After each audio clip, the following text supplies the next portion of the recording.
mga balita, natuloy din kaninang alas 9 ng umaga ang walang abisong pagpapalipad ng rocket ng North Korea na ikinagulat ng Pilipinas at iba pang mga bansa. Gayunman, iniulat ng National Disaster Risk Reduction and Management Council na walang naapektuhang ng rocket launch na ang debris ay bumagsak sa silangang karagatan ng bansa. Samantala, muli namang nadagdagan ang bilang ng mga nasawi sa ng Bagyong Pablo habang patuloy ang search and retrieval operations. Ang kabuang ulat mula kay Perceline Pialago. Nasurpresa ang Pilipinas sa isinagawang rocket launch ng North Korea kanina.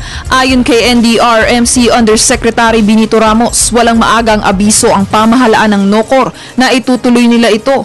Maalalang mismong North Korea nang nag-anunsyo nitong mga nakaraang araw na may problema ang isang stage ng rocket at pinalawig ang launch window hanggang December 29. Base sa monitoring ng NDRMC, ang unang stage ng rocket ay bumagsak sa 200 kilometro kanluran ng Korean Peninsula sa Yellow Sea, habang ang pangalawang stage nito ay tumama sa 300 kilometro timog kanluran ng East China Sea. Samantalang ang pangatlong stage ng rocket ay bumagsak sa Pacific Ocean o 300 kilometro silangan ng Pilipinas. Pero giit ni Ramos, walang dapat ipag-alala ang ating mga kababayan dahil hindi naman bumagsak ang debris sa exclusion zone. Ibig sabihin, hindi ito bumagsak sa lupa kundi sa Pacific Ocean.